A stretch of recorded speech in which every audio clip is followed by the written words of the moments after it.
Everybody falls in love somehow. Something in your kiss just told me my sometime is now. Hi everybody, it's Candis here, Angel Radio, and I'm here with Rich today to find out everything about him, because I know nothing about Rich at all, other than the fact that he does the 4 o'clock rock on a Friday afternoon. So, hi Rich. Hi Candis, how you doing? Yeah, I'm good. Good. We've just been doing a few little shorts, which I will put up on the channel, so make sure you look. We've got we got some dancing going on. Dancing in the street. Yep, literally dancing in the street outside of the front of the studio. It's really hot today. Both of Rich and I were expecting it to be a bit cold, and I'm sweating. But anyway, no complaining about the sun, right? No, quite. Okay, Rich, questions. First of all, tell us what you do at Angel Radio. I present the 4 o'clock rock show, and I quite often sit in for the At Your Request on a Friday afternoon, 1 o'clock, when Mark and Josie aren't available. And 4 o'clock rock, what is that? It's all rock and roll with doo-wop as well. I kind of had to let doo-wop in. One, it's one of my favourite genres of music, but there's such a fine line between rock and roll and doo-wop. Okay. Which, if you listen to the Moondog Boogie show at 5 o'clock, comes on after me, you'll realise that I never know what I'm listening to until Simon Moon tells me. Could it be rockabilly, psychobilly, rock and roll, doo-wop? It's a wonderful, wonderful genre. You know much more about that than me. I guess that's why you're doing this show. I'm not sure I do. As long as they think you do. Yeah, absolutely. And let's start with, first of all, how did you find Angel? So I present a show on another station that is owned and run by a guy who did do a show here, and actually Martin's name's Martin Kirby. Him and Tony first set up the radio station in the early 90s as a pirate radio. Oh yeah. And then they went their separate ways, Tony to do Angel and Martin to do this other station. So I started with them a couple of years ago, and through an acquaintance of a friend and colleague on the other station, she is Tony's PA, he hooked me up with her. We were at a gig, I think, and I just got a word through to Tony that I was interested. Basically, Angel is my go-to station for listening, and has been for about 20 years. So it was just a natural home. It was where I want to be, you know. And how did you, so 20 years you've been listening, give or take, Yeah. How did you find us 20 years ago? Driving through Havant, part of my job is that I was a delivery driver, driving through Havant and just flicking through the stations, you know. That's how I found Angel. Fed up with what I was listening Yes. to. I forget what it was came on. Let's just say, for example, it was Dean Martin. Yeah. Huge fan. I love the crooners. On it came, listened to it, and I haven't turned back since. That's exactly how I found Angel. That's exactly Yeah, amazing. yeah, I was yeah, driving that's the out beauty of I was radio. It's- So you like Dean Martin? I do, yes. Who else do you like? I like all sorts and just about everything. I suppose my big favourites of people that you would hear only on Angel Radio would be Nat King Cole and Johnny Mathis. Mm-hmm. Absolutely, just love them to bits. In fact, when I do the At Your Request show, if anybody ever requests either Mathis or Cole, I will play the other one as well as a freebie. I need to hear them both together, you know. And do you have a favourite era? Oh, it's a tough one. 50s and 60s, I think, probably. I guess I couldn't pick between 50s or 60s. Is there a reason? Did you like?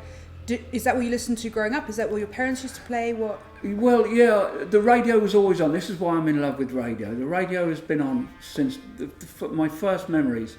The radio was on all of the time. We never had a television, and when we did, it would get turned on for certain programs and then turned off again. Mm-hmm. But there was always music on, and generally the radio.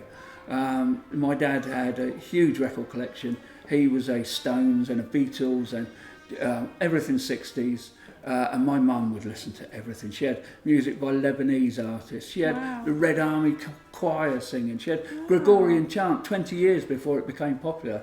Cool. Yeah, it was everything. So it's in your blood. It's in my blood. Yeah. Radio is in my blood. I characterise it as having a radio pinned to my ear since I was born. I love that. And where did you grow up? Where were you born? Where did I you was grow born up? in North Wales. My family are all from Wales or Lancashire. It's now called Merseyside, but it was Lancashire then. Okay. Grew up there till I was 10, and we moved down here because my dad was in the Navy. Oh, okay. Wow, tell me more about that then. Not a lot to tell, really. He got stationed down here, and we all moved to the south. That was it. How many of you are there? There were 5. 5 kids. No, 3 kids, 2 grown-ups, Okay. mum and dad. There's now 2. Just me and my sister. Wow, okay. Are you guys close? Does she listen to Angel? Very, very close. She will listen to Angel when I'm on, but she wouldn't listen to it as a rule. No. Oh, well, that's nice. She's supporting you. Yeah, That's yeah, nicer. yeah. When she remembers. When she remembers. Yeah, absolutely. My sister's a social worker. She works for the adoption side. Wow, okay. So she's always busy. You know? Wow. Always. What else can I ask you? What do you do outside of Angel? I have a couple of businesses on the go. I have a thriving gardening business. Okay. But I also build garden buildings, decks, ponds. Wow, okay. I tend not to do the heavy landscaping anymore, just Yeah. simply because my bones won't take it anymore. But yeah, you build garden buildings and that sort of thing. Okay, well, that sounds interesting. Yeah, I bet it is. it's nice this time of year. Oh, it's gorgeous. It's been gorgeous for about, 2 months now, is it? Yeah, we have been really lucky, actually. It's absolutely quite right. I think I will like This is Sandy. very funny. So we've got completely different weather right now. Yeah, absolutely. So I love gardening as Okay. well, but I'm sure, like everybody else, you have many other parts of your life. You said you have 2 businesses. What else do you do? I present a radio show on another station on a Saturday morning. Okay. And that takes up quite a bit of my spare time in preparation for Yeah.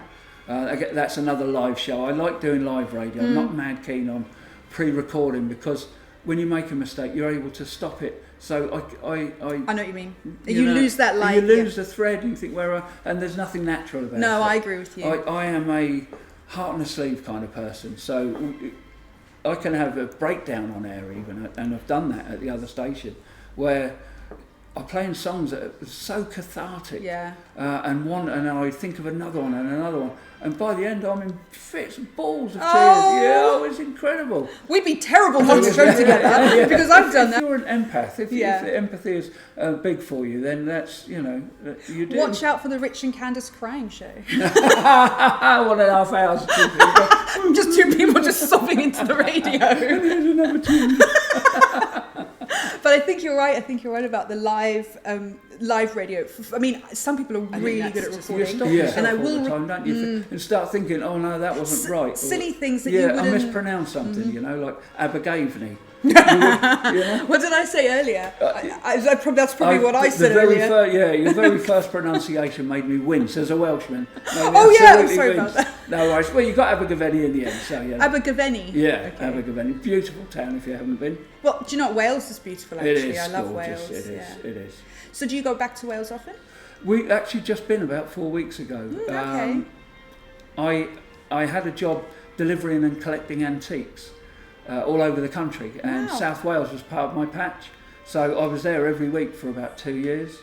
Wow, I bet you which saw was some lovely. amazing antiques. Oh, absolutely fantastic. Tell me your coolest one. I collected this grandfather clock in Sotheby's in Edinburgh, so really quite fancy. And I picked up, they're fairly light, you take the weights out. Oh, okay. So they're fairly light.